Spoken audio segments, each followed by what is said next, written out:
Hello, everyone. Thank you so much for joining the meeting. And while we wait for the webinar to officially commence, would you like to please share where are you from in the chat box? Please feel free to share your questions and your comments in the chat box, and we will be so happy to take it by the end of the session. Thank you very, very much for showing interest. And also, please do visit our website. Thank you.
Thank you everyone for joining the meeting.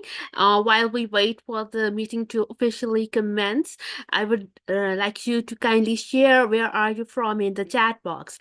Please feel free to share your questions in the chat box so that we can discuss it by the end of the session. And for this session, you will be able to receive your certificates by submitting a quiz. This quiz is non-graded and you don't have to score any perfect marks or anything like this. This is just a practice quiz, just for you to have to refresh your knowledge. So just take it easy and just submit the quiz. And after the submission of the quiz, you will receive your personalized certificate in your inbox. And again, thank you so much and welcome everyone.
Okay, sorry. Thank you so much. Thank you so much. Yes, I'm sorry I forgot to unmute myself. Welcome everyone. I'm so happy to see you all here. And while we wait for the webinar to start in about 12 minutes from now, I will be so happy to know where are you from. So please share where are you from in the chat box, and also use the chat box to share any questions, suggestions, or comment that you wish to share with me, and I will be happy to take up all the questions by the end of the session in the discussion part.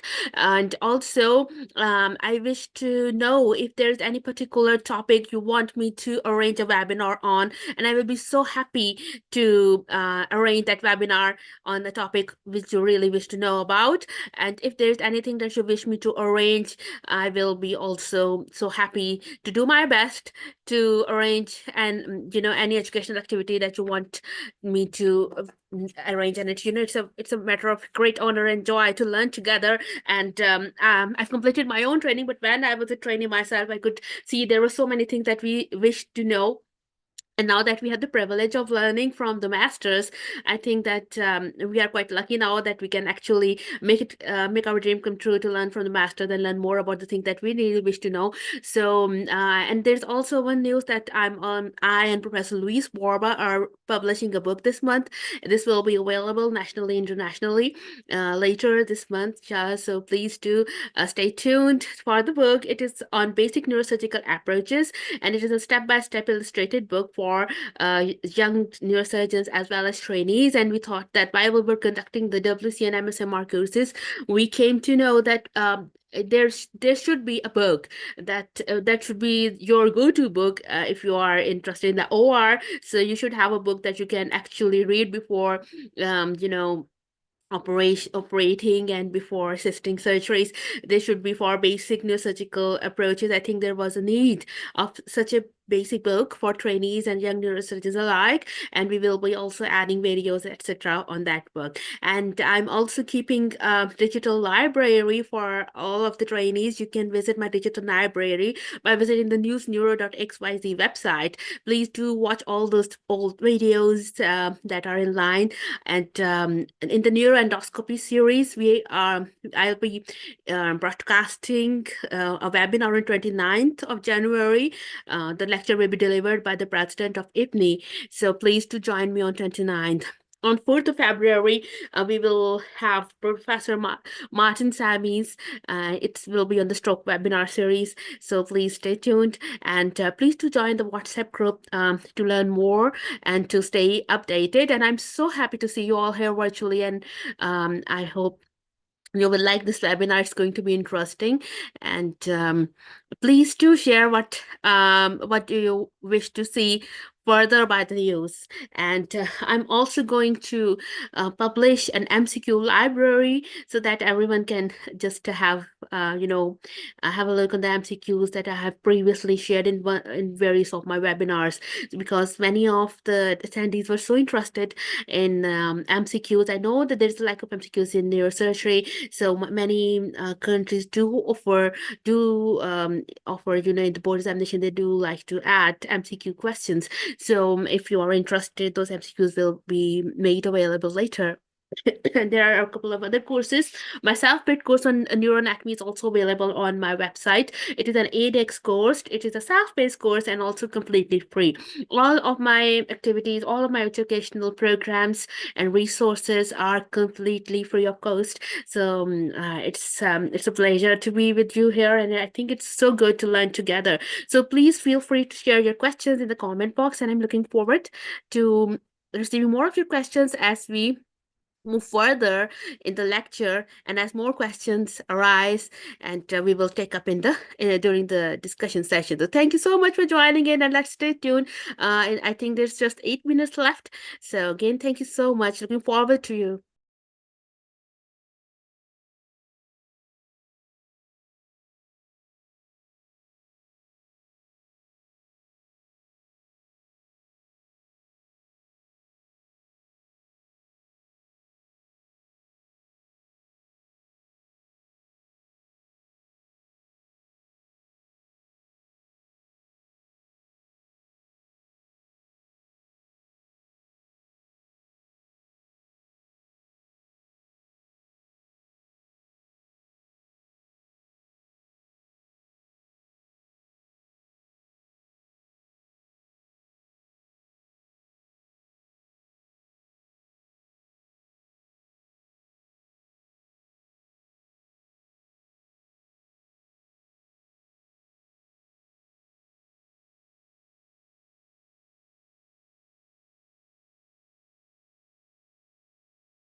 Welcome, Professor, to the Schwartz. I'm so sorry. Actually, we had a thunderstorm here in Pakistan right now, so the electricity has went out. I'm so sorry. You can see it. It's all dark over here, but sorry for inconvenience. Thank you so much for joining in, sir. Thank you so much. No, it's my pleasure. Can you hear me okay? Can you see me okay? Yes, sir, we can actually. Thank you so much, sir. Thank you so much for your time. And we are also excited, and there were plenty of attendees waiting for you already because we were so looking forward to your lecture. Thanks for joining. Yeah, no, it's my pleasure. Let me see if I can share my screen. I have my talk ready to go. Thank you, sir. Let me know if you can see everything. Yes, sir. And you're in Pakistan, yeah? Is that what you're saying? Yes, exactly. So right now I'm in Pakistan, so it's my home country. So actually, we had lot of rain recently. That's why they took out our powers. We've got the power shut down. You can see there's darkness all over here. I'm so sorry for the Hmm. inconvenience. Wow. No, it's not an inconvenience at all. Let me just set this up. So if I put this in presentation mode, can you see my slides? How does that Yes, look? yes, sir. Perfect. It's totally perfect, sir. Okay, great. So should I begin? Sir, thank you so much. You should begin, but just a couple of words I would like to say about your introduction because everyone knows you so well, and you don't need an introduction. But for the sake of formality, I would like to say a few words and just to introduce. So again, I would like to say that I'm always so much nervous when I introduce anybody because most of the time teachers like you are so much well known and everyone knows about you and you do not need any formal of introduction, but for the sake of good of formality, I wish to share that Professor Theodore at Schwartz is a very famous neurosurgeon. If you are especially interested in minimally invasive surgery, you are all the time reading about Professor Schwartz's literature work and all the papers he has contributed so far. And he's the current David and Ursula Bands Professor of Minimally Invasive Neurosurgery. He's the Vice Chair of Clinical Research at the Department of Neurosurgery, Otolaryngology, and Neurosciences at Weill Cornell Medicine, New York Presbyterian Hospitals, and he's also a Harvard Medical School alumnus. So it's a matter of huge honor and pleasure, sir, for me and for all of us to welcome you here today with us on Zoom and to listen to your wonderful talk on minimally invasive approaches to the anterior skull base, lessons learned over 25 years. And again, sir, thank you so much. The floor is all yours. Great. Well, thanks for that lovely introduction. And it's always a pleasure to teach, people from around the world and people who are interested in the work I'm doing. And hopefully, it makes a difference to your patients, down the line. So that's really what it's all about. So I'm going to talk about my work in minimally invasive, mostly anterior skull-based neurosurgery, which is how I spent most of my career. I operate at Cornell, New York Presbyterian Hospital in Manhattan. I've been there most of my career and have a few disclosures of companies where I do some consulting. So I'm just going to start with a case. So this was a woman who is a 35-year-old who presents with visual loss, and she had this lesion that was suprasellar, and she was seen by a neurosurgeon, not myself, who thought it was a craniopharyngioma and recommended doing an endonasal endoscopic resection. And when he got in there, this is what he saw. He sent me the picture of what he saw, and he saw what looked like the optic nerves above the pituitary gland, and so he just did a biopsy of this lesion, and it came back as a craniopharyngioma, and she went and got some other opinions, and she saw a well-known open vascular surgeon who said, well, you should really have a craniotomy. And he does a great job, takes out the cavernous malformation, and then he posts on Twitter that microsurgical dexterity far exceeds endoscopic endonasal dexterity for these lesions. And so I know a lot about this case because this woman actually saw me for an opinion, and I recommended a craniotomy as well. I would never have done this operation through an endonasal endoscopic approach because it did look like a cavanel, and it didn't really present itself to the ventral aspect of the chiasm. So it was the wrong approach to choose for this pathology. It's not that the craniotomy is a better approach, it's just the correct approach. And if you choose the wrong approach for a particular tumor, the wrong case for a particular approach, either way, your results will be suboptimal. And you really can't judge the efficacy of an approach based on a case that was poorly selected for that approach.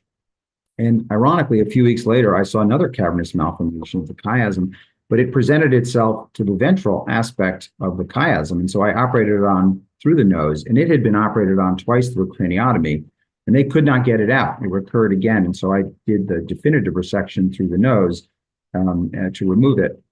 And as of yet, it hasn't come back. So hopefully we got it. But the point is that you have to choose the right case for the right approach, and that the endonasal approaches or other minimally invasive approaches have a place, but not if they're selected incorrectly. So the first lesson is that there's a minimally invasive approach to get everywhere. You just have to be creative and think about it. I'm just going to talk about the anterior skull base. The endonasal approaches I use mostly to get to the midline skull base. That's where they're best suited. You can go somewhat lateral with them, but they're really better medial to the carotid arteries.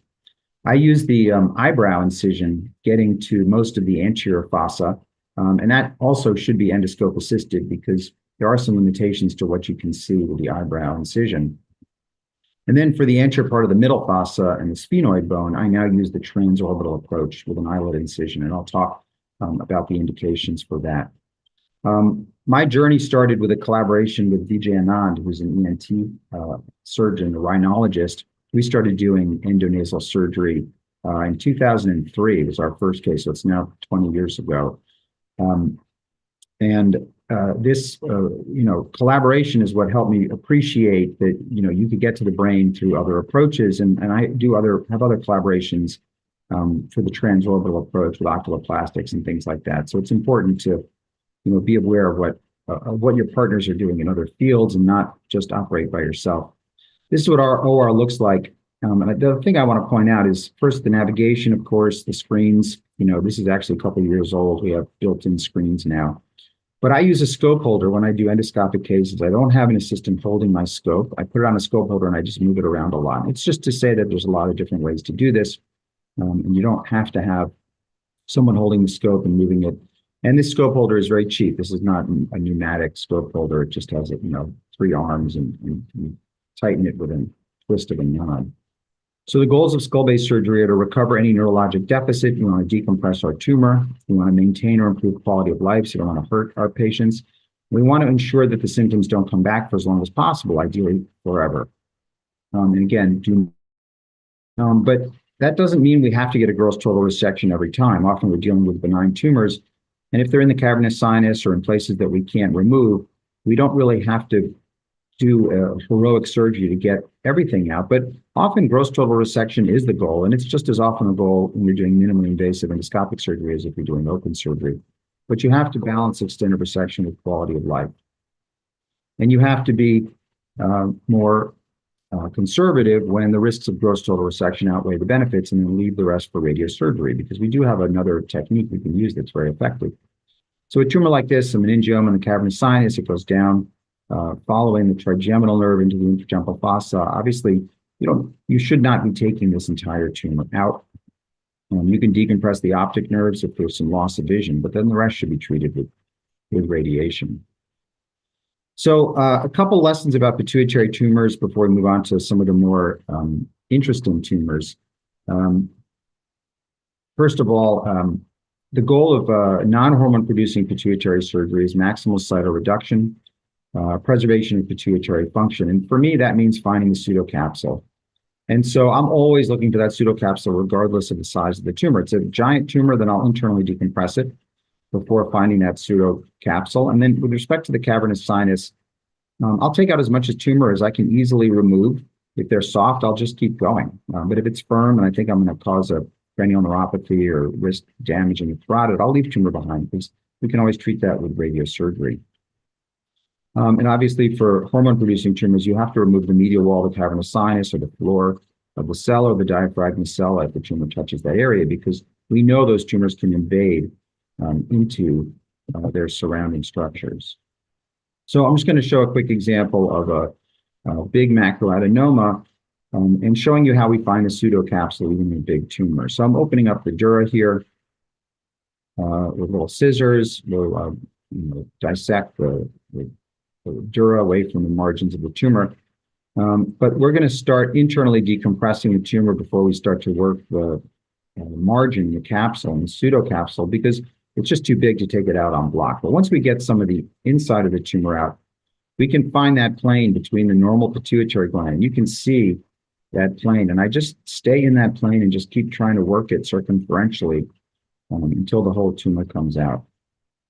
That's the goal with every case. Am I successful in every case? No, but do I try to do that in every case? Absolutely, and you'll be successful more often than you think. And then closure, if there's no CSF leak, you don't even need a fat graft. You don't need to reconstruct the cell. I'll just put the nasoseptal flap and put a balloon on that.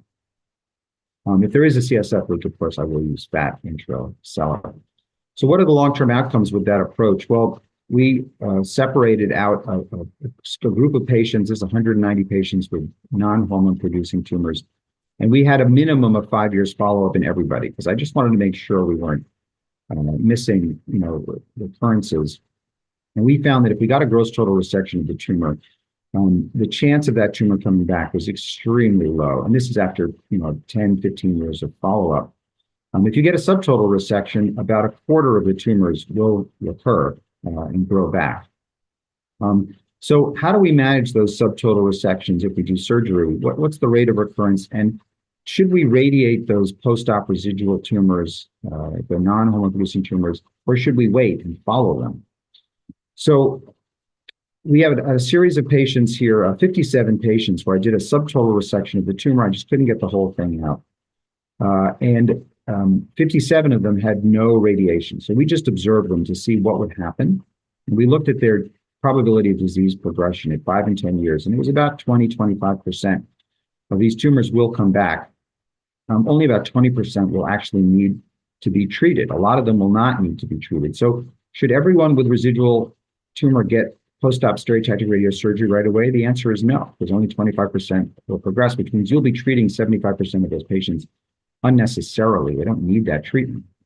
But some of them may need that treatment. So if we can find predictors of recurrence, that would be helpful. And what predicts recurrence? Well, if the tumors in the cavernous sinus is greater than a centimeter, cubic centimeter, and if the Ki-67 is greater than 3%, those tumors have about a 50% chance of recurring, a much higher rate. And so those patients I will treat right away with radiation. If it's a bigger tumor, Ki-67 is greater than 3%, I won't wait. I'll treat them up front, but the rest of them can just be followed. The other thing we found with our pituitary tumors is that some of them would have a hematoma that would form even after a gross total resection, early after surgery. And the chance of that happening in all our patients, this is about 583 patients that we looked at, was about 1.5%. Would need a hematoma evacuation. And the bigger the tumor, the increased risk of that. So tumors that were greater than 3 centimeters, the chance of a hematoma that needed evacuation was 5%, big tumors. And that, to me, that seemed very high. So I tried to think of a way to reduce the risk of that. So what I now do after I take out a tumor like that is I'll actually cauterize the capsule. Here I'm doing, again, that extracapsular dissection of the macroadenoma. You can see me resecting the whole thing. That's the diaphragma coming down. I've sped this up. I'll actually cauterize and try to shrink the diaphragmacella and the arachnoid with a bipolar. And by shrinking it down, if there is a hematoma that forms, it won't have such a big cavity to enlarge in. In other words, the capsule will contain it, so it won't grow and compress the optic nerves. Because a hematoma in the cavity is not a big deal. It's only a problem if the patient wakes up and their vision is worse because of that hematoma. Then you got to take it out. If they have a little blood in there, it will eventually reabsorb. So we've started cauterizing the capsule. The other question is, what are the limits of what we can take out endonasally? Well, I find that the carotid artery bifurcation is a problem. I can get, this tumor has a lot of supracellular, it's got infracellular extent, it goes down into the clavus, but there's a bit of tumor that goes lateral to the carotid bifurcation. And for me, that's hard to take out. I can take out everything else. And you see I've just left a little bit of tumor there, but that's a great case for stereotactic radiosurgery. So we would just radiate that afterwards, particularly if the Ki-67 were elevated. Hormone-producing tumors invade into the adjacent dura. We know this. This was a study by Ed Laws done in various tumors. The bigger the tumor, the more likely it's to invade the cavernous sinus wall.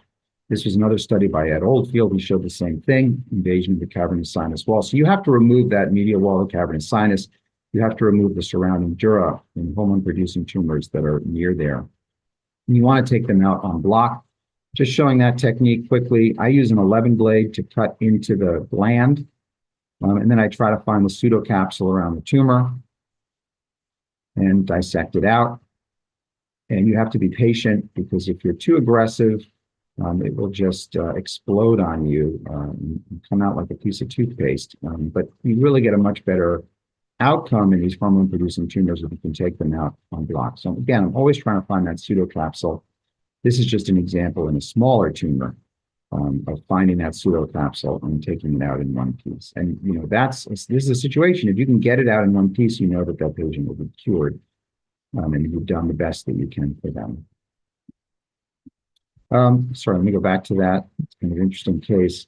This is a Jehovah's Witness showing you that medial wall of the cavernous sinus. So we had tumor, it was taken out, it recurred, patient wasn't cured, so we had to remove the medial wall of the cavernous sinus. So here you can see I'm exposing the carotid artery. You see the carotid bifurcation on the left, sorry, the carotid siphon, excuse me, on the left.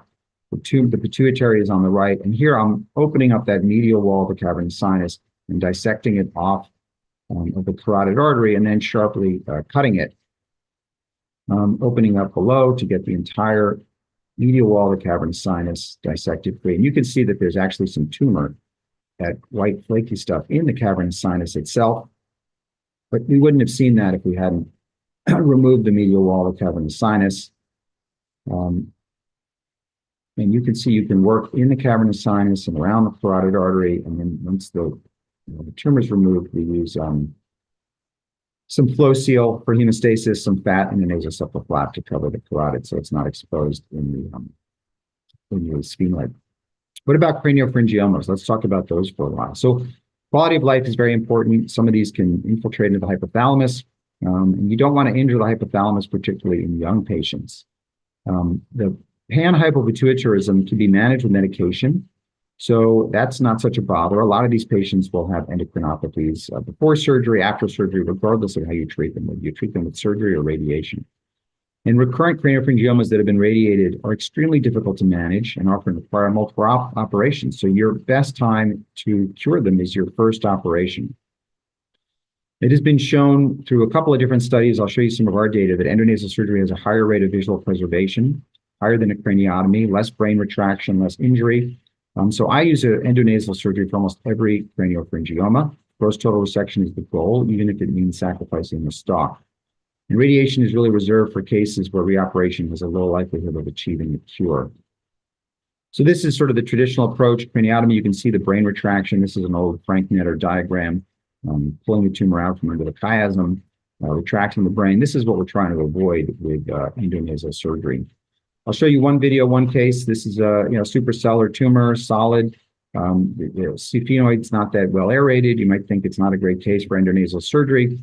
We know from above the problem is the craniopharyngiomas come from below the chiasm, third nerve. And so this is one of Spetzler's diagrams from his book, just showing you that for removing of craniopharyngiomas, you really have to work around all the vital structures you're trying to preserve. It makes no sense to come in from above and work in these tiny little corridors, because the risk of damaging one of those little perforators of the third nerve is pretty high. And this is from his book as well, just showing you that you barely see the craniopharyngioma from above, right? What you see is the normal anatomy. So it makes no sense to come at this from above, where you can barely see the tumor. But we can come at it from below. Here I am drilling out the sphenoid, opening up the dura. I give intrathecal fluorescein so it looks green. Ooh, why did that jumped ahead? Sorry about that. Let me show that again. Drilling out the sphenoid. What we'll first do is we'll internally decompress the tumor.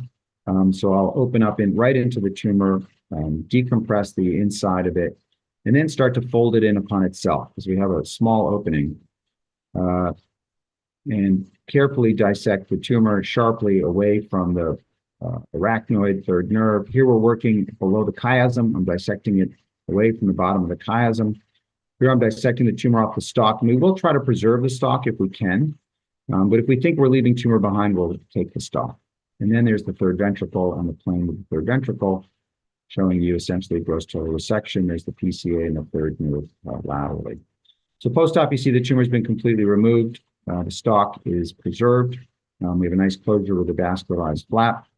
And the other beauty of this approach is that there's no flare signal in the brain. We have no retraction of the brain. So we can take out a third ventricular tumor, and the brain is basically, untouched. This was a patient referred to me by one of my colleagues who did 2 craniotomies and radiation for a craniopharyngioma. You can see there's residual tumor in the medial optic canal right here, but you can see the extensive encephalomalacia in the brain. This is from the brain retraction that was done just to take out the tumor, and here's the residual that occurred. So this shows you the damage that can be done with a craniotomy. We went in easily through the nose, opened up the optic canal, which is where the tumor is, in the medial optic canal, and went directly to the tumor. So I'll show you how we open up the medial optic canal. There's a curved scissors, and then we will keep opening up the canal and then pull the tumor off the nerve from lateral to medial. And there we're sharply dissecting it off the bottom of the chiasm. You can see how damaged that nerve was from prior surgeries and prior radiation. But we were able to get a gross total resection and finally cure this patient after 2 failed craniotomies and radiation, just because this approach was really the best approach to get us to the tumor itself and not be obstructed by the normal anatomy. There you can see post-op, the tumor's been removed from the optic canal. So a couple of years ago, we did a review article comparing craniotomy to endonasal surgery for craniopharyngiomas. And the gross total resection rate of craniotomy is variable in the literature, 40 to 90%. Fairly low CSF leak rates, 4%, visual improvement 0 to 50%. If you look at the early years of endoscopic skull base surgery, the results were okay, 69% gross total resection. The CSF leak rates were way too high, 18%, and the visual improvement rates were looking pretty good. If you then looked at the next 5 years, you can see that the gross total resection rates at some centers went up as high as craniotomy at its best, 96%.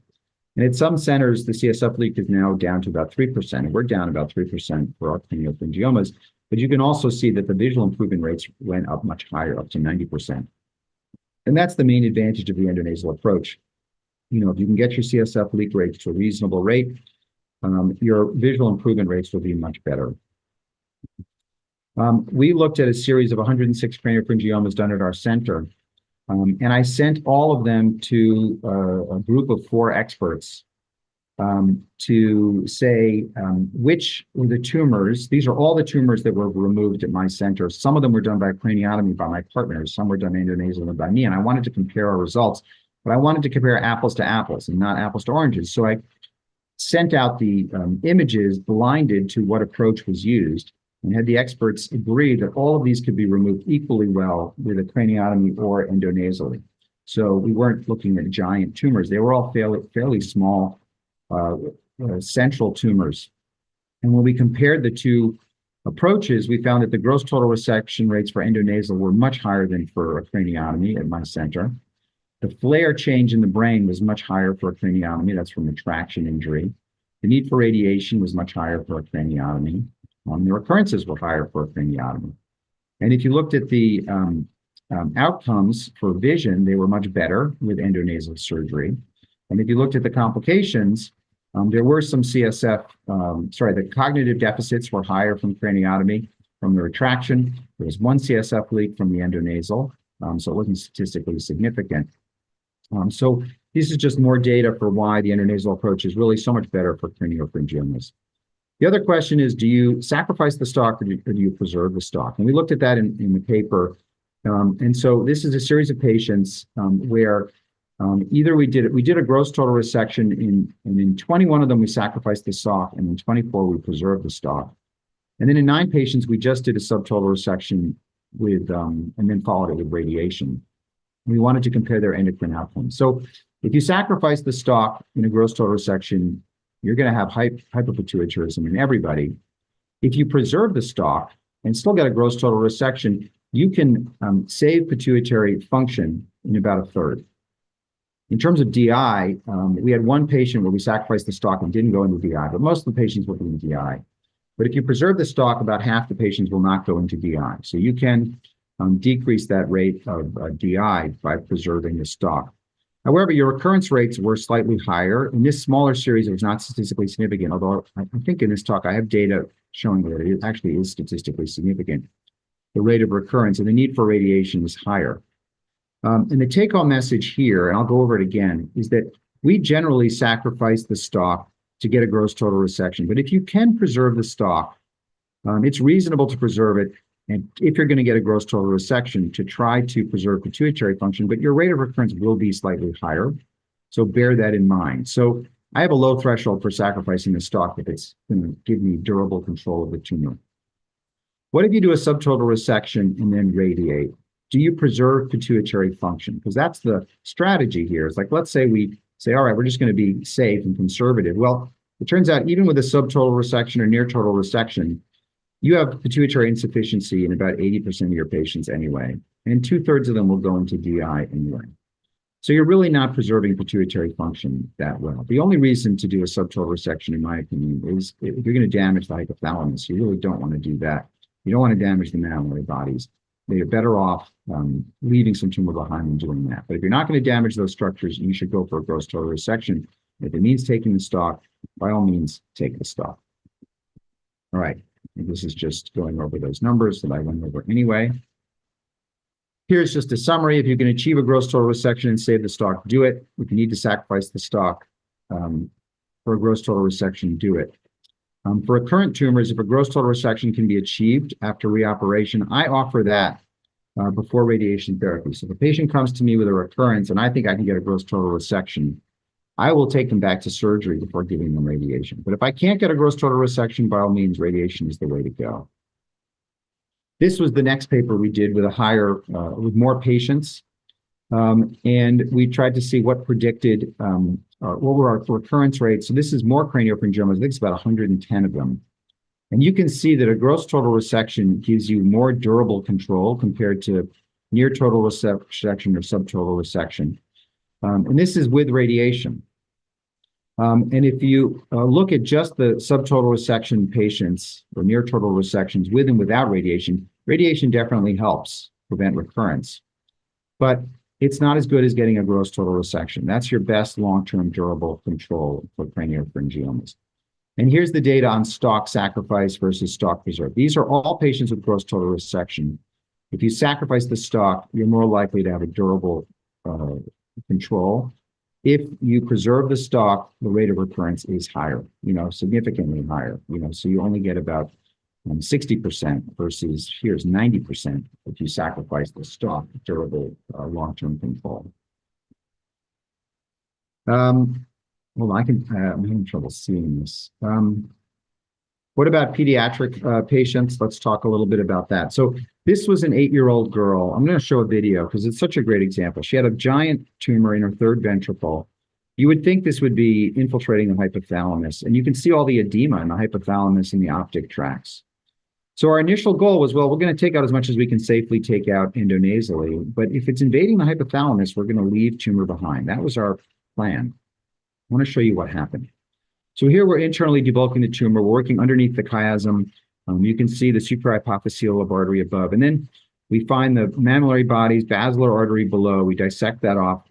We start trying to dissect the tumor off the hypothalamus. And here's that dissection. And you see there's actually a pretty good plane of dissection because we have such a good view of the hypothalamus and the margin of the tumor. And we just kept dissecting the tumor off the hypothalamus circumferentially, bit by bit, working around the tumor. If it was too big, we'd internally debulk it, and then again work the margin directly, under direct visualization. And we actually got the whole tumor out. Surprisingly, the whole thing came out, and you can see the walls of the hypothalamus there. They're basically preserved. Did a gasket seal closure, covered it with a flap. What's amazing about this case is we did an MRI about 4 or 5 days after surgery. We have a gross total resection of the tumor, but if you look at the flare signal in the brain, there's no more edema. All the edema in the hypothalamus actually resolved. So this made me think that maybe we can start being more aggressive in pediatric craniopharyngiomas because a lot of the data we have is from the craniotomy era. A lot of the data showing we need to be conservative with these resections was before we started doing endonasal surgery. So I'm going to leave that as food for thought and move on to meningiomas. So again, the advantage of endonasal surgery for meningiomas, just like craniopharyngiomas, is really visual preservation. But the key is case selection. Not every tumor is amenable. Not every tumor is a good candidate.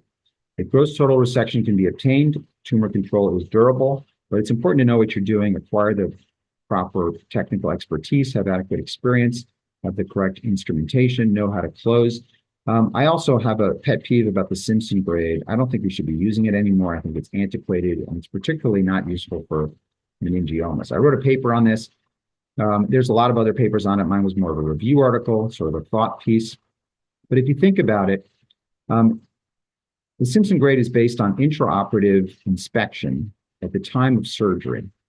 And how good are we just by looking around at seeing residual dural tails? The answer is we're really not that good at it, particularly for endonasal surgery, because the dural tail is going to be lateral to you. You can't really see past the bone edge in endonasal surgery. So you can't really inspect for a dural tail. So you're not very good at doing that inspections, and that's what the Simpson grade is based on. But think about it, even if you do a craniotomy, if you have a convexity meningioma, you take out through a craniotomy, you really can't see right under the bone edge that you haven't exposed, and that's where that tail is going to be.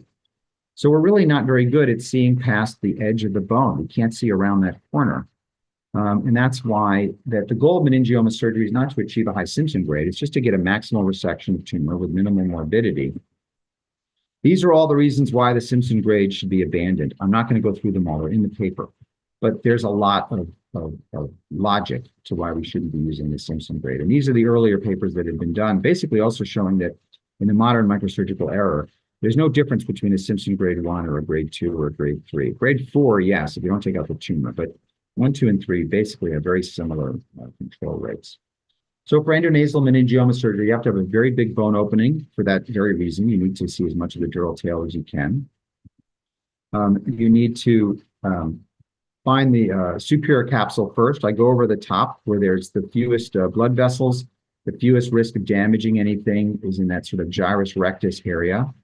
Then internally debulk the tumor, dissect the bottom off the pituitary gland, and then open up the optic canals and get the lateral part of the tumor and roll that away from the optic nerves to get out the rest of the tumor. And after you're done, this is what it looks like. You see the optic nerves, you see A1, ACOM, A2, gyrus rectus.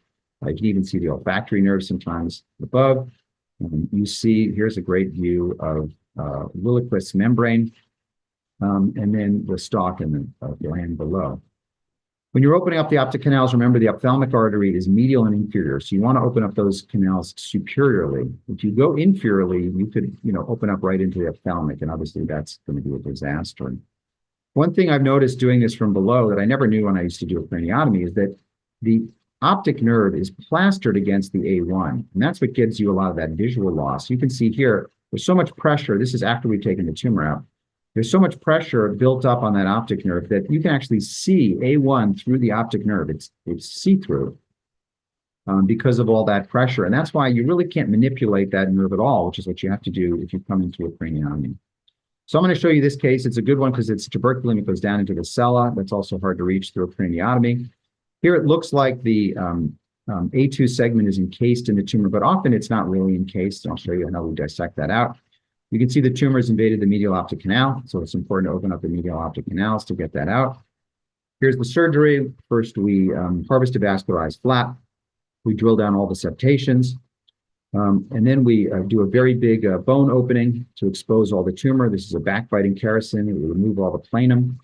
And then essentially turning it into a convexity like meningioma, we open up into the center of the tumor and start internally debulking the tumor so we can start working the capsule. Here's that superior margin I spoke about. You can see the A2 branches were starting to come across them. This was the A2 branch that looked like it was encased in the tumor, so we have to be very careful. We do more internal debulking of the tumor. This is something called an eloquence or Elman. And here's that A2 branch. We just very carefully, sharply dissect the tumor off the nerve, the vessel, excuse me. Now we're opening up the medial optic canal on one side and rolling the tumor off the optic nerve. more internal decompression. Then we'll open up the optic canal on the other side and roll the tumor off the optic nerve from medial to lateral on the other side. Here, the tumor is very stuck to the optic nerve, so we have to sharply dissect it off. Sometimes you have to leave a little bit behind. Here, we're opening up the top of the pituitary gland, the diaphragma sella, cauterizing the superior intercavernous sinus, cutting that, and then we roll the tumor off the stalk. That's the bottom part of the tumor. So we've come around it circumferentially. Now we can safely take it out.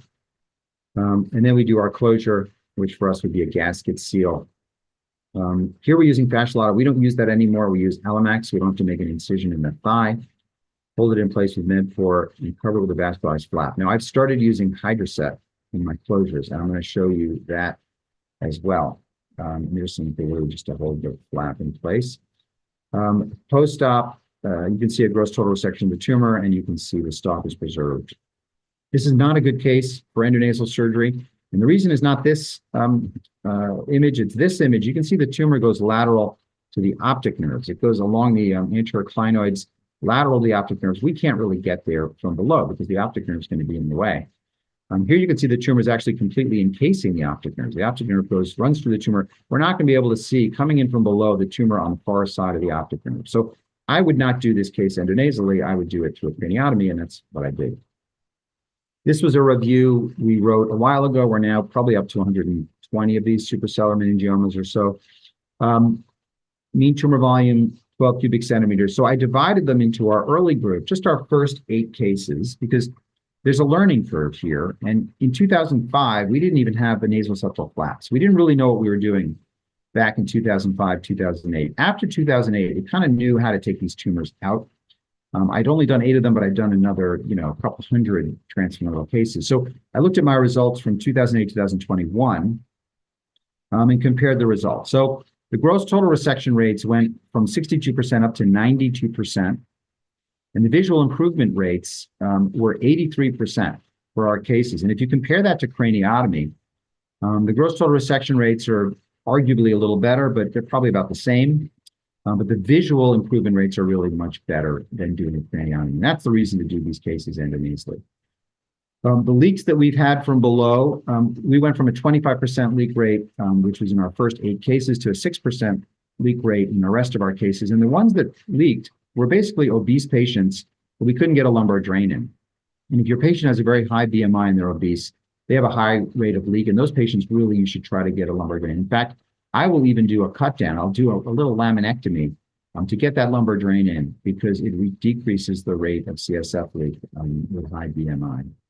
Our goal is 0% leak rate. We're working on that. I'm trying to use Hydrocet now to do that. I'll show you some of that stuff as well. So we wrote this review article on endonasal surgery for planum tuberculum meningiomas. We looked at transcranial results, and this was gross total resection rates were about 86%, CSF leak rate 6%, visual improvement 50 to 60%. In the early days of endoscopic skull-base surgery, the gross total resection rates were not quite as good. The CSF leak rates were too high. The visual improvement rates were good. This was the learning curve. If you look at the next 5 years, the gross total resection rates went up to 92% at some centers, so as good or better. The CSF leak rates went down to 0% in some centers, so that's much better. Some centers still had a higher rate, but the visual improvement rates almost everywhere were higher endonasally than we see through a craniotomy. And that's really the main reason to do these surgeries, again, through the nose. So we did the same study where we compared in our center, sort of doing an apples to apples, apples to oranges comparison. 1 second. And so what I did was I took all the cases that had been done at Cornell and have been removed either through a craniotomy or endonasally. And I sent all those cases to a group of experts who basically said yes or no, whether they thought the tumor could be removed either way.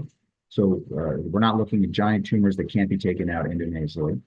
So these are, on the left, this is an endonasal case that was done. On the right is a transcranial case, but it could have been done endonasally. It was done by one of my partners. And I compared my results to their results.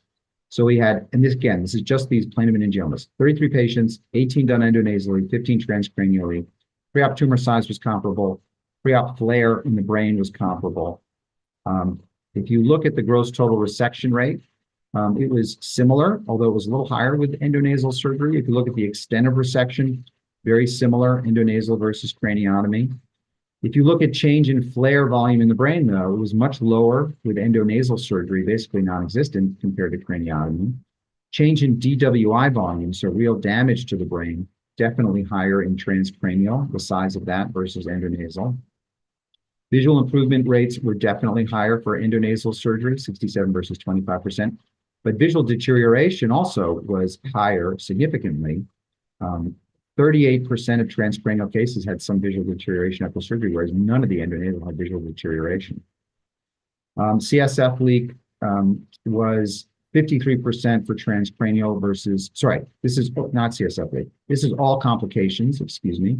All complications together was higher, or, slightly higher for transcranial than endonasal. It wasn't statistically significant, but it leaned that way. So, compelling arguments for why endonasal surgery should be done for certain well-selected meningiomas. Cortical cuff is not a contraindication. That was a thing written early on in the literature, but as I showed you, you can dissect blood vessels off the margin of these tumors. And we, very early on, this 2014, wrote that basically the key to these cases is careful case selection. What about long-term outcome? There were criticisms initially that if you do it endonasally, you're going to leave tumor behind and they're just going to recur. So we looked at some long-term outcomes of our patients, and we also looked at what were predictors of subtotal resection, which were the cases that we were not, where we were trying to do a gross total resection and we couldn't. So we got a gross total resection in 85% of our patients. And these were the risk factors we looked for to see if they were significant. Size of tumor, whether it was a re-op, whether it was vascular encasement, either the ICA or the ACA, and then whether there was canal invasion, optic canal invasion. What predicted the subtotal resection? So we created a new scoring system that was called the optic nerve laterality score, because in my opinion, the biggest thing that prevents us from doing a gross total resection if the tumor is lateral to the optic nerve. So if there was a tumor lateral to the optic nerve, it got a grade of 3. And if it was just to the lateral border, it was 2. If it was to the middle of it, it was 1. And if it didn't go past the optic nerve, just medial to it, it was a 0. So that was a new score that we used. So what were the risk factors for incomplete resection? Well, prior surgery. So we're not as good for reoperations, obviously because there's scar tissue. Tumor to the lateral to the optic nerve definitely was a major risk factor. Complete ICA encasement, not surprisingly, was a risk factor.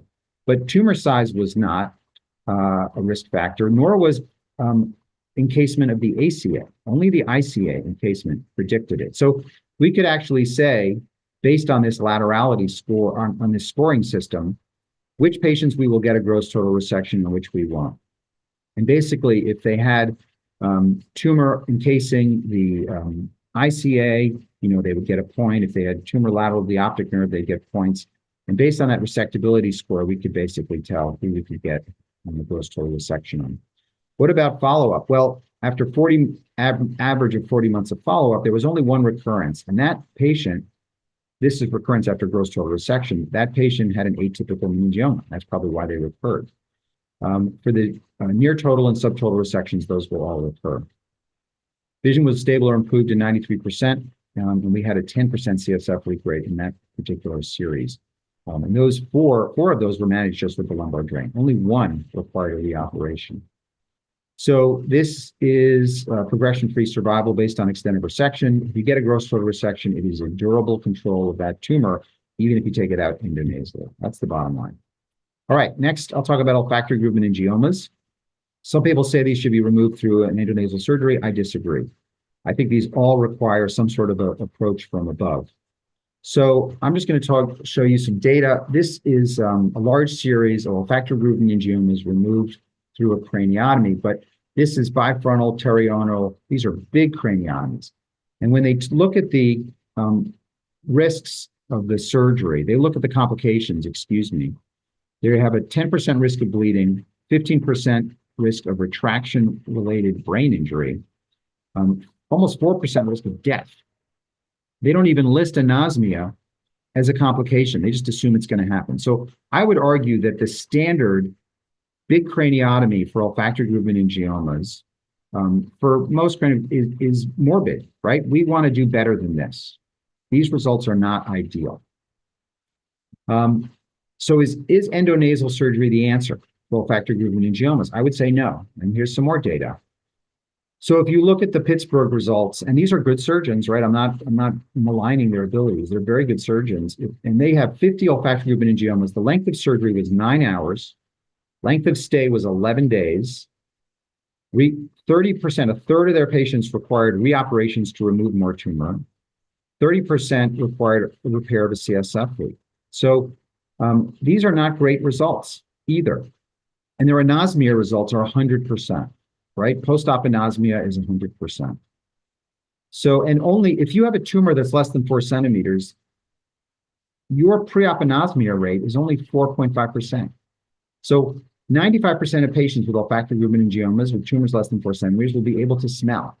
And if you take it out endonasally, 100% of them will be anosmia. So I'm telling you that is not the best treatment for them. These are the complications for the endonasal results. 30% CSF leak rate, 8% respiratory failure, 6% hydrocephalus, 6% brain abscess. They're not great. And even with a flap, vascularized flap, their CSF leak rates were still 30%. That is way too high. So if you ask me which is a better case for endonasal surgery, I say neither. Because the patient on the left has their sense of smell intact. And if you do an endonasal surgery, they're going to lose it. And the patient on the right, you will not get that whole tumor out because it's just too big and your CSF leak rate will be too high. Olfaction is very important. It's how we taste everything, and we should try to preserve it. So the rate of olfactory preservation for endonasal surgery, as I mentioned, is 0%. If you do a craniotomy, the rate of olfactory preservation is 55%. And if they have pre-op olfaction intact, the rate of preservation is 85%. And if the tumor is less than 4 centimeters, it's 80%. So that's what we should be striving for, but we need a better way to do it than just doing a giant craniotomy, because I showed you the giant craniotomy results are not that good. This is more data supporting this argument. If you look at transcranial surgery, gross total resection rates for olfactory groove meningiomas are 90%, very good. CSF leak rates 11%, visual improvement 51%. If you look at endonasal surgery, the gross total resection rates before 2012 were 75%. This is not good. And CSF leak rates were 32%. This is also not good. If you see how much better we got over the next 5 years, you see that we didn't get any better at it. Gross total resection rates did not go up over the subsequent 5 years. CSF leak rates did not go down. Visual improvement, I would argue, is not that important for olfactory groove meningiomas. And again, the anosmia rates are 100% for endoscopic skull-base surgery. So these results are not as good as cranial approaches. So how do I do these cases? Well, I use an eyebrow incision. And an eyebrow incision is a minimally invasive, minimal access approach. It doesn't allow you to retract the brain that much, so you don't get the same injury to the brain. And it does allow you to preserve olfaction. The issue with the eyebrow approach for an olfactory meningioma is you cannot see the cribriform plate and you cannot see the cristogalum. And you can't see the back wall of the frontal sinus. So you need an endoscope if you're going to do this surgery, because the endoscope will show you around. You don't need the endoscope for the whole case, but what's in blue is what you can see. What's in orange is what you cannot see with that little eyebrow incision. Because there's limitations. Here, I was trying to show that you can't really see the cribriform plate. So I was first convinced to do this where I did 6 cases of olfactory groove meningiomas endonasally, and then I did 6 cases with an eyebrow afterwards, and I compared the results. And I found that my gross total resection rates went from 50% to 100%. My extent of resection, 66% to 100%. My anosmia rate went down from 100% to 57%. And my complications went down from 16.7% to 0%. So my results were just dramatically better with the eyebrow than they were endonasal. And after this, I just stopped doing the endonasal surgery for olfactory groove meningiomas. Cosmetically, it looks quite good. This woman had an eyebrow incision for olfactory groove meningioma. You can't see the incision because I did it in the eyebrow. You can just barely see a tiny bit of alopecia. Same thing here. This surgery was done in her eyebrow. You can barely see it.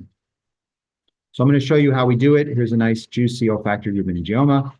We've done the eyebrow incision. I removed the orbital rim. I'm drilling off the top of the orbit a little bit, and then we use the microscope, retract the brain just a little bit at the beginning. We eventually take the retractor out. We debulk most of the tumor with the microscope, but we get to a point where you can't see the residual bit of tumor.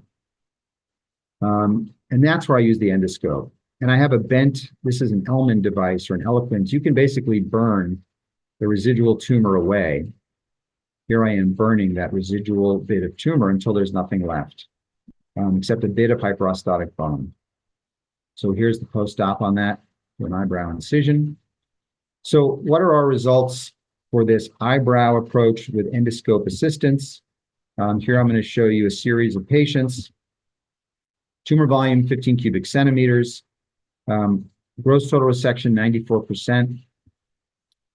Pre-op flare did not change in the brain, went from 9.8 cubic centimeters to 8.9, basically stable, because you cannot really retract the frontal lobe through that small incision. Length of stay was 3 days, right, as opposed to 11 days with endonasal. 32-month median follow-up. 11 patients had greater than 2 years follow-up. I had 2 recurrences, and these are basically because of tumor left in the hyperostotic cribriform plate. One of them I just treated with radiosurgery, and the other one I had tumor that went down into the ethmoid, so I did an endonasal at that point just to take out the residual. Here's the most important thing. Only 20% had new post-op anosmia, so we're able to preserve the sense of smell in the majority of the patients. So the results really were quite good, excuse me. What's the limitation of the eyebrows? You can't drill out the cribriform plate, right? But that's okay, because you can treat that with stereotactic radiosurgery. You don't have to remove that part of the tumor. Or you can go in from below and do endonasal surgery to take that out. Radiosurgery is very good for olfactory groove meningiomas, provided that they're small enough, and it preserves olfactory function. The rate of progression is only 5% after radiosurgery, and new deterioration in olfaction did not occur in this series that Dave Lunsford published. So radiation will preserve their sense of smell as well. Okay, let's move on. Rathke cleft cysts. So here's one interesting thing I found. There are a small group of patients who have small Rathke cleft cysts. These are less than a centimeter. They're a couple millimeters big. That will have intractable headaches, horrible headaches. And their headaches can be, and I won't operate on anyone unless their headaches have been treated with multiple medications and have gone on for several months and are impacting their quality of life significantly. So this is just a graph showing these small little cysts, what they look like, and how long they had headaches until I did their operations. And then what I want to show you is we gave them headache intensity tests. So pre-op, their headache intensity was like a 9 to a 10 in most patients. And if you look at 1 month, 3 month, 1 year, you can see their headaches went down dramatically. So there are a small subgroup of patients with small Rathke cleft cysts that cause severe intractable headaches. And if you just drain those cysts, you can't be too aggressive. You're coming below, you just drain the cyst, their headaches will get better. And this, is data to support that. So that was a new little lesson I learned. Another lesson, let's talk about Meckel's cave schwannomas. So Meckel's cave, you can get to endonasally, you can get to transorbitally to take out schwannomas. It depends where the tumor is. So this is going to be the transition from endonasal to transorbital surgery. And I'll talk about the cavernous sinus as well, and the medial versus lateral. So for schwannomas, they can be in the nerves, the ganglia, or the nerve root. The endonasal approach is good if they're in the root or in Meckel's cave itself. If they're mostly in Meckel's cave and they go to the posterior fossa, you're not going to be able to get it out fully, usually. And then I use an eyelid transorbital approach. So this is a great case for an endonasal surgery. It's just in Meckel's cave. It presents itself to the sphenoid sinus. We can go in endonasally, work lateral to the carotid, and get into distal Meckel's cave this way to take out that tumor. To show you quickly that endonasal surgery, here we're going through the maxillary sinus, removing the pterygoid wedge. You'll see we'll mobilize the pterygopalatine fossa from medial to lateral. And here you see the carotid artery is actually here. We're working lateral to the carotid below the OCR. And this shows us the anterior door to Meckel's cave. We can go in there, open this up. and debulk the tumor. Get a little bleeding from the cavernous sinus there because we're opening up just the lateral part of the cavernous sinus, the anterior part, and then remove the tumor. And it's an extradural surgery, and so there's no CSF leak. So this patient can go home the next day, which is actually beautiful. No incisions, patient goes home the next day, tumor is removed. Great result. So then I tried this one endonasally. So this is a schwannoma. It goes into the posterior fossa a little bit. It's a Meckel's cave. If you come in endonasally, you have to make a right angle turn past the carotid. So it's very hard to get that tumor fully out. You can see the carotid is kind of in your way. So post-op, not surprisingly, that's where I left some tumor. I got a lot of it out, but I did not get that posterior fossa part out endonasally because I just couldn't get there. The subtemporal approach gives you a lot of brain retraction. You can see that approach here. The endonasal approach, you have to go work around a corner to get the posterior fossa part out. It's not ideal. The transorbital approach is perfect. You're barely retracting any brain. You're going down the long axis of the tumor. You should be able to get the whole tumor out. So the transorbital approach involves incision in the eyelid. You don't have to remove the orbital rim at all. You can remove a little bit of the rim here. You drill out the sphenoid bone between the superior and inferior orbital fissure, and then you expose the middle fossa dura, some of the anterior fossa dura, and you get right to the cavernous sinus and Meckel's cave. These are the targets you can reach. This is coming out in Journal of Neurosurgery. These are targets you can reach with the transorbital approach. It's actually a very versatile approach. You can go all the way down back to the petrous apex. You can get most of the sphenoid wing, orbital apex, anterior fossa, all of these zones. This is a schwannoma we took out through the transorbital approach. I'll show you that video. That's the incision. Here we took out a little bit of the lateral orbital rim because we were first early on getting our experience. There's the supraorbital fissure. You can see above, we're retracting the orbital contents from lateral to medial. We drill out the sphenoid bone. Kerrison the sphenoid bone to show the dura of the middle fossa. That's the meningoorbital band. We're going to cut the meningoorbital band. Then we're going to retract the middle fossa dura off the lateral wall of Meckel's cave. Open up Meckel's cave.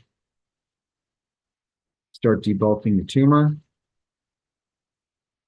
You can see there's almost no brain retraction of the temporal dura. This is all endoscope assisted.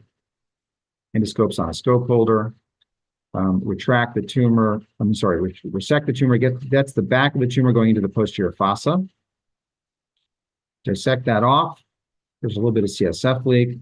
Take the tumor off the trigeminal nerve. Here you can see the trigeminal nerve medially preserved. And then we'll close that we use a button closure, inlay, onlay, to seal. I would recommend fat if you have a CSF leak like that to prevent post-op pseudomeningocele, and then we replace the lateral orbit rim. Here you can see the resection post-op, no brain retraction, the whole thing's been removed. Just showing you what the T2 looks like. What about spheno-orbital meningiomas? This is another good indication potentially for transorbital surgery, but you have to choose your cases wisely. So if you come in through a craniotomy, it's a big approach. You take out the temporalis, you can drill out a lot of the bone, but it's very hard to get a gross total resection of these tumors, no matter what you do. A lot of them will invade a bit into the orbit and to the floor. The main goal here is to alleviate the proptosis and stop the tumor from growing back.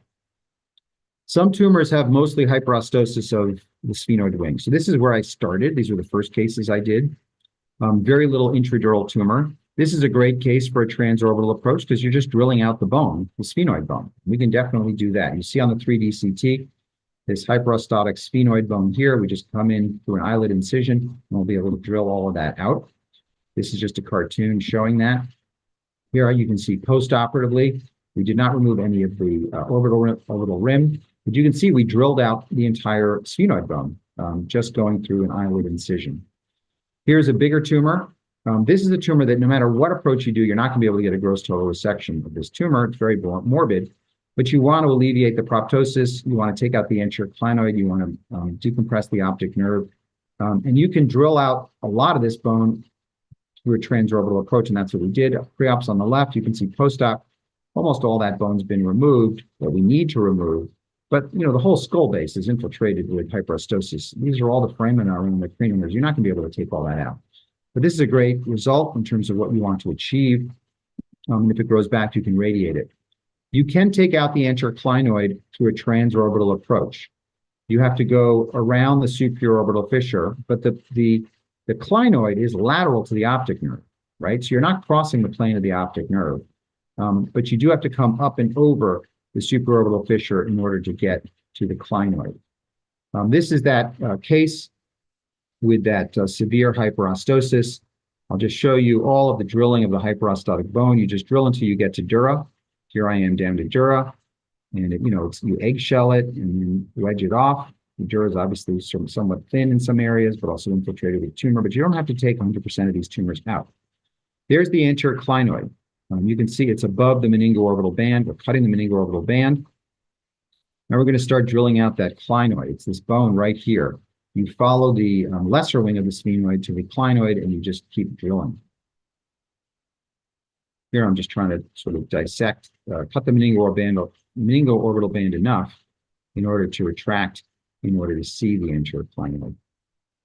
And then we'll start drilling it. Yeah, here we go. Often I'll use a smaller drill bit now. As time goes on, I now have a clear point drill that irrigates, and I can use a 2 millimeter bit to just, feel comfortable getting out that clinoid.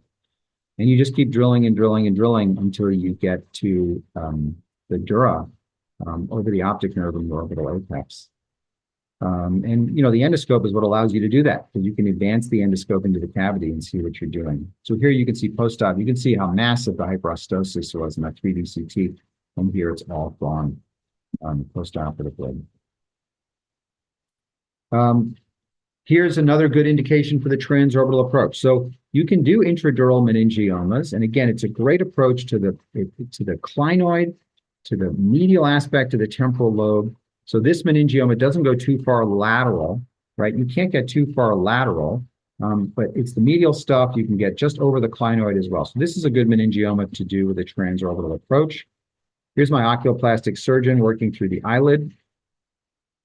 Here we're drilling out the greater wing of the sphenoid. We'll get to the temporal dura, and we're going to go drill some of the bone above the meningoorbital band, the anterior fossa. Here we're opening up the dura, and we're opening up right into the tumor, right? So the base of the tumor is right where we are over the temporal tip. So you see, as we open the dura, we're right in the tumor. No brain retraction whatsoever. We're retracting the orbit a little bit, very gently. So we internally debulk the tumor.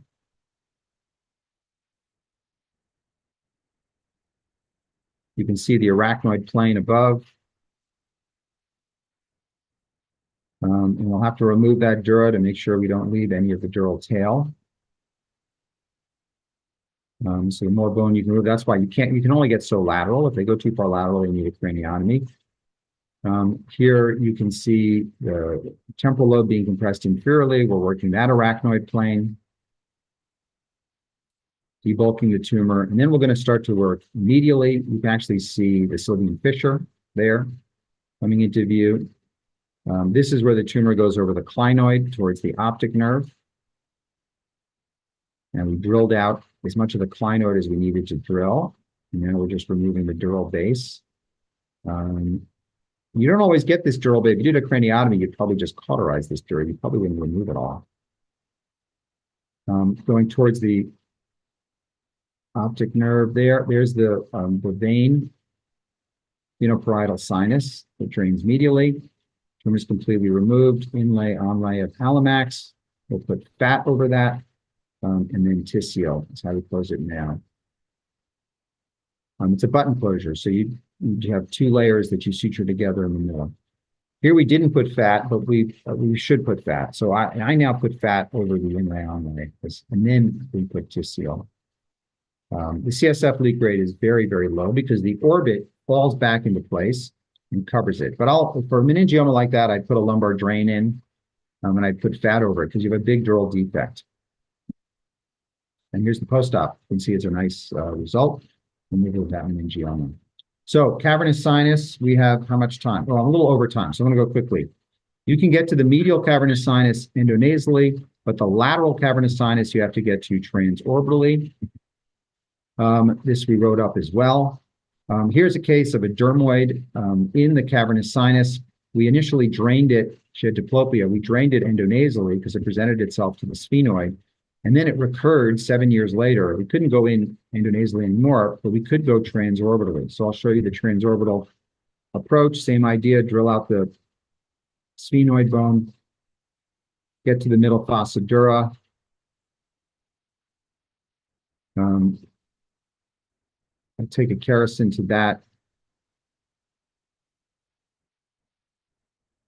We go all the way medially, take out what's called the sagittal crest, cut the meningoorbital band. There's the sagittal crest. There's cutting the meningoorbital band.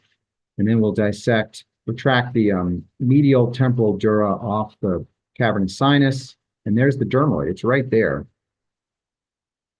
And we just want to drain this dermoid. There's a little more meningoorbital band that we cut. And then we'll just pop into it and decompress it. There it is. There's the contents, open it up. Now the cranial nerves are running through the cavernous sinus and she just has a little diplopia, so we don't want to damage them. So we're not going to take out the whole thing. We're going to drain it. There's a little solid nodule, we'll take that out. There's a little nodule there we got out, and then we just left the rest.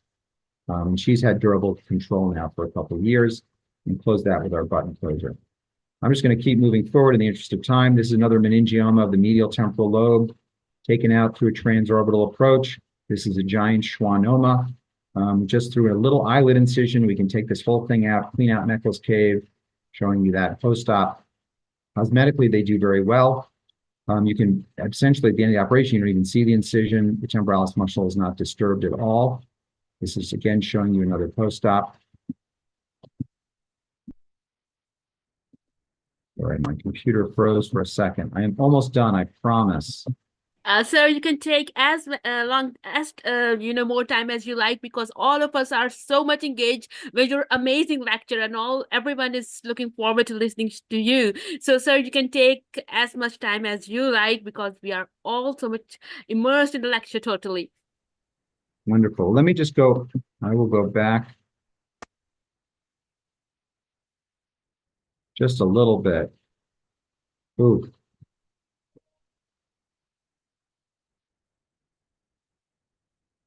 Can you hear me? Sir, we can hear you very well. All right. My PowerPoint closed for some reason. So please take your time. I think we are also grateful to you that you have spared time from your very busy schedule. So we are all so much engaged in this amazing and elaborate account, and I think we are also lucky to have you here with us today, learning from you all these wonderful things. Oh, my pleasure. All right, I'm almost done. Let me just go to my last few slides. And I will reopen my presentation.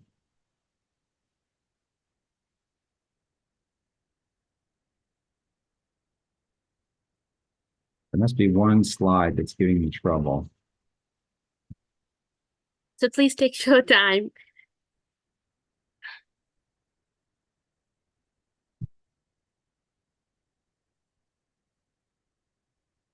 Yeah, I think I found a problematic slide. All right, I'm going to share my screen again.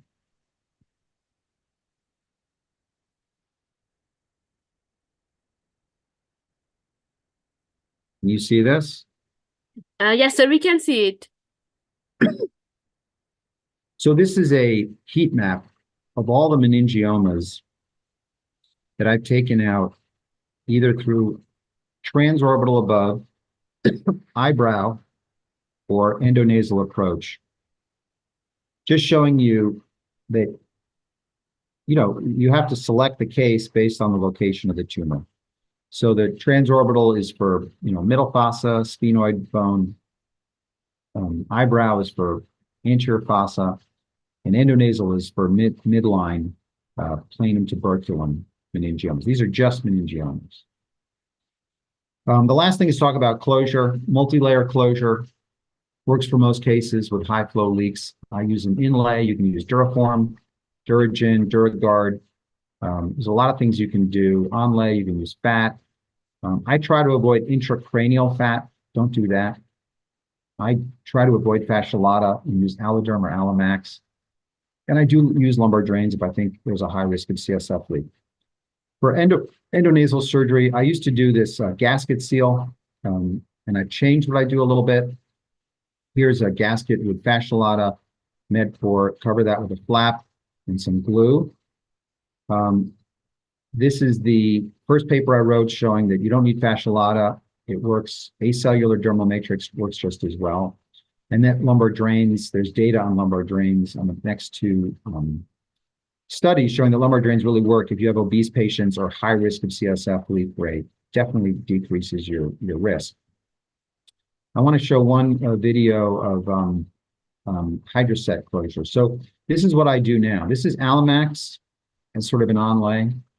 And then I'll use a piece of Med4 just to kind of hold it in place. But then I cover it with with hydroset. You're basically doing a cranioplasty. You're replacing the bone that you removed. But it's very irritative to the nose, so you have to cover your hydroset with a vascularized flap. And then I put some Surgicel and glue over it. And with this closure, my leak rate is near zero at this point. But I only use it for craniopharyngiomas and meningiomas and CSF leaks that are surrounded by bone. There are always more lessons. This just shows you my learning curve, showing that after my first 200 endonasal cases, I compared the next 500 with the following 500, and my gross total resection rates went up even after 700 cases in every pathology. This is in pituitary adenomas comparing quartiles, each with 150 cases. My gross total resection rates continued to go up even after 450 cases. Over my next 150 cases, my CSF leak rates went down, and my endocrine outcomes got better and better and better. Again, even after 450 cases, my next 150 cases, I did slightly better than before. So we constantly get better as surgeons, and the more experience you have, the better you get. So neurosurgery is an evolving field. Procedures will continue to become less invasive and more effective. Keep an open mind to new innovations. Don't become locked into doing things the way you were taught. Although you should be deferential and respectful of your teachers and the pioneers in our field, we also must be cognizant that they were a product of their times. We now have new equipment available to us, and we should be evolving what we do to do it better. So that is officially the end of my talk. So thank you so much. Thank you very, very much for this Oh, amazing this is talk. last thing, Noor, I wrote a Yes, book. I actually wrote wonderful. about neurosurgery. Yeah, it's for lay people or anyone who wants to read it. And it's coming out in August of 2024, published by Penguin Random House. So if you go to the Penguin Random House website or Amazon, you can actually pre-order this book. It's coming out in August. And it's about what it's like to be a brain surgeon and the history of brain surgery and how amazing the stuff is that we do. I'm trying to let the world know that what we do for a living is really a special profession. And I don't think people realize it. So I wrote a book about it, and maybe you guys would be interested in buying it. So that is the end of my talk. Thank you very much. Congratulations on this amazing book. And gray really matters. And it is like you have rightly mentioned, it is a gray area. Everyone thinks who is not who are not in neurosurgery, they have a very different perspective for neurosurgeons. Sir, again, thank you very much and congratulations on your book. And I had a humble effort with Professor Luis Borba. We are also releasing a book on basic neurosurgical techniques, sir. It will be released this month, and it is just for Great. trainees. Thank you so much, sir. It is for trainees, meant for junior neurosurgeon trainees, because when I was a trainee myself, I thought there wasn't a book for trainees to take to the OR and to learn about the basic surgical steps or basic neurosurgical approaches. Sir, I'm so happy. I will share that book with you soon, and I would be very happy to request you to write any comment on that book. We will be so happy as a young neurosurgeon and as a representative of all the young neurosurgeons from my part of the world and elsewhere. Well, it was really a pleasure being here. I enjoy sharing knowledge with people from all around the world, because obviously we're all united in the same goal, which is to give the best care we can to all of our patients. So Thank you it's nice, so aligned with the world in that ambition. So it is really it's really kind of you, because it means so much to us. It's like a dream come true for all of us to have this privilege of learning directly from masters like you and from all the legends like you. I think it's like a dream come true. It's so surreal for us to have this privilege, and we are so lucky, and we are so grateful to you, sir, for sparing time from your very busy schedule, because we all know how much busy schedule you really have, and it is all your dedication that you spare time still for neurosurgical education. And it means so much that your teachings are going so far away, nearly at every corner of the world. Because even this room, Zoom room, there are people from nearly every continent. There are African, there are people from Asia, from America, from the Latin side, and from nearly every part of the world. And I can see that many people have actually turned on their translations on the Zoom room. And there are so many people who are watching you live on neurosurgical.tv and my YouTube channel as well. So again, sir, thank you so much. It means so much to us. My pleasure. Thank you so much. Take care. Thank you so much, sir. Sir, would you like to take any question? I know you have a busy schedule today. Sure, take one or two. Yeah. Thank you so much, sir. There is a question regarding your opinion on pretrocrival tumors or tumors with a lateral extension or posterior foci tumors. Which tumors you will are better dealt with an endoscope? Pretrocrival tumors, tumors with lateral extension, or posterior foci tumors. What's your opinion regarding which tumor will be dealt better with an endoscope? So obviously, when you say endoscope, it's really not the endoscope that's important. It's the approach. So um, I have only done one or two petroclival meningiomas with through the transsphenoidal approach, the endonasal approach. Only very small ones where I feel like I can get the whole thing out. I just do not think that you get enough lateral exposure. A lot of these petroclival tumors have lateral exposure. You could certainly debulk the middle part of a tumor if there's part of the tumor you can't get out through a craniotomy. But I really haven't found the endonasal approach to be that helpful for petroclival meningiomas. But there are other people who do it, who find it helpful. I tend to do a transpetrosal approach for most of those tumors and find that to be adequate, because I just think I'd rather do one approach than two if I can avoid doing two approaches. And then most of them, you can't get the whole thing out endonasally. Thank you very, very much, sir. Sir, I think there's another question on the use of CUSA. Do you prefer to use CUSA in your endoscopic procedures? I do not. I don't use the CUSA. I'll tell you why. I have used it in the past. The CUSA will cut at its very tip. And when you're working with an endoscope, you don't really see what you're cutting. So I prefer using side biting instruments like the Nico Myriad, where I can see what I'm resecting. The CUSA, I think, can be dangerous, so I try to avoid it. Obviously, if it's an extremely firm tumor, you may have no choice. The other one I use is the Element or that Eloquence, which I can bend the tip so I can see it. I think if they created a CUSA where the tip was bent so you could see it, it would be better to use with the endoscope. But I don't like straight instruments because you can't see what you're resecting, because you're looking down the long axis of an instrument. Thank you so much, sir. Sir, there is also one question from my side. I think this is the last question we are asking. Sir, there's recently a growing interest in endoscopic assisted supraorbital extraaxial third ventriculostomy. Sir, what's your opinion in that approach, extraaxial third ventriculostomy? Now, most of my third ventriculostomies I do transventricularly. I just think it's such a simple surgery. The results are so good. There's some surgeries we do where it's hard to imagine we can improve on them. These are patients who go home the next day.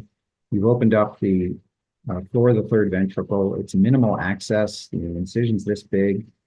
I just don't know. I mean, if you come this way, it's almost a bigger incision than making that little tiny burr hole in the top of the head. I'm just not sure it's a huge advantage. And what I would say is just because you can do something doesn't mean you should do something.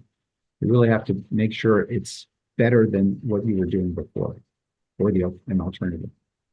Thank you so, so much, sir. Thank you very, very much again, sir. It means so much to us, and there's a lot of feedback for you, so many wishes, and everyone is so much impressed and so much excited to have the privilege of listening to you and your wonderful lecture, sir. I told you honestly, everyone will be reviewing this lecture over and over again, and I'm so myself really excited and so much overwhelmed that you have covered almost everything in this lecture. So thank you so, so There's, much.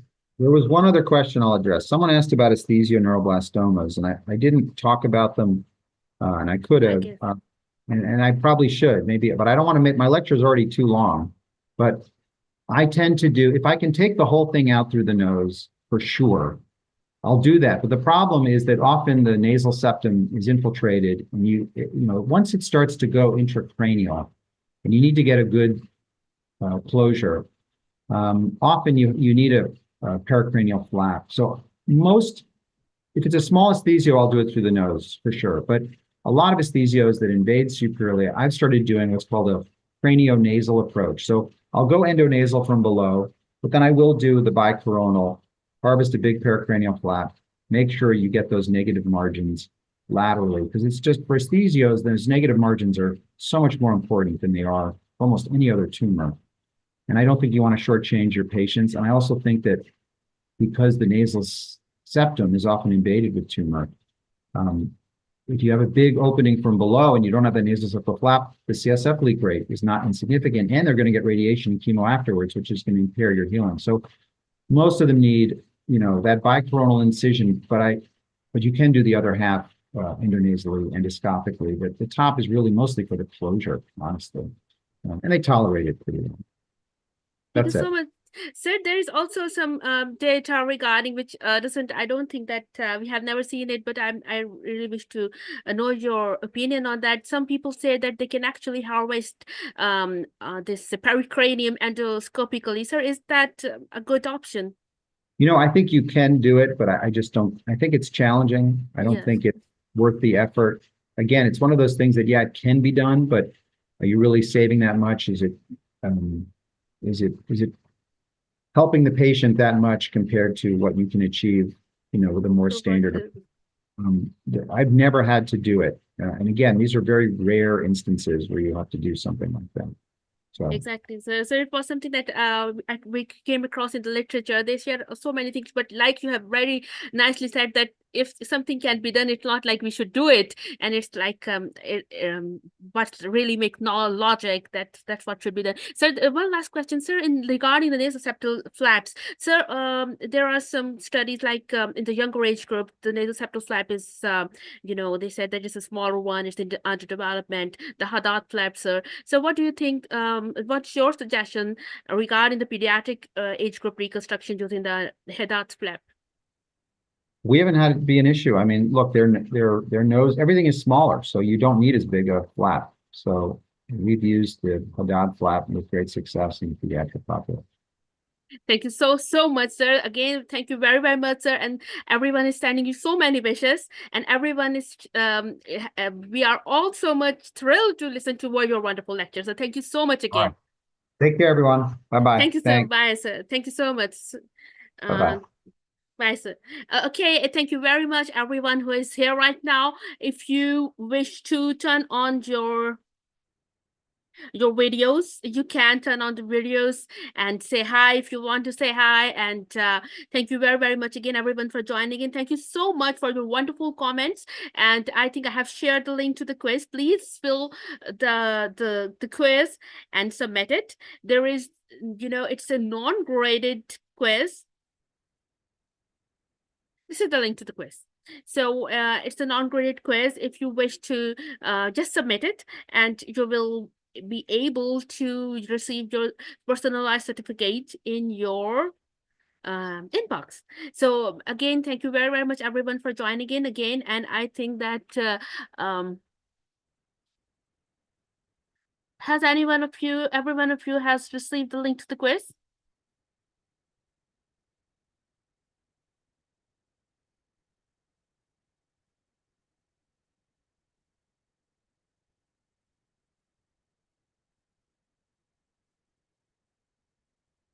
Okay, so I'm looking forward to welcoming you everyone again on 29th of January. This time we are having Professor Alvaro Cardova, who is the president of the International Federation of Neuroendoscopy, and I'm so much looking forward to invite you to this webinar by Professor Alvaro Cardova on 29th of January, and he will be sharing his experience, and I think it's a very, very important lecture for all of you. I also wish to invite you and to promote this, fifth annual Mayo Clinic Symposium. Please do join this fifth annual Mayo Clinic Symposium. I'm sharing you the link. Please to join this symposium. And it's going to be an amazing experience for all of you, especially if you're in the United States. I really wish that you join it. So this is the link to the fifth symposium of Mayo Clinic that will be held.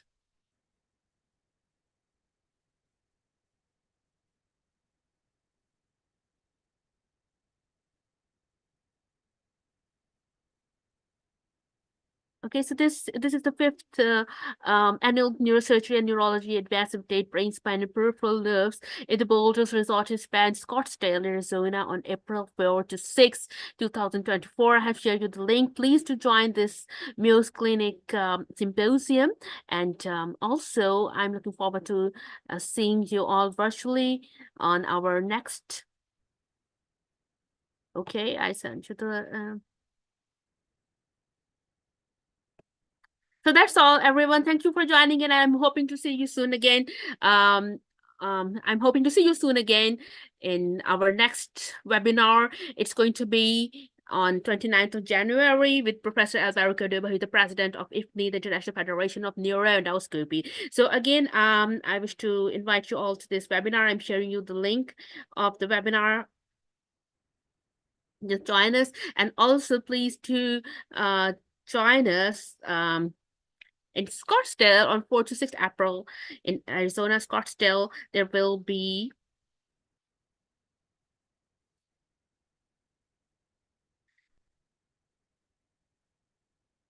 okay. I think I've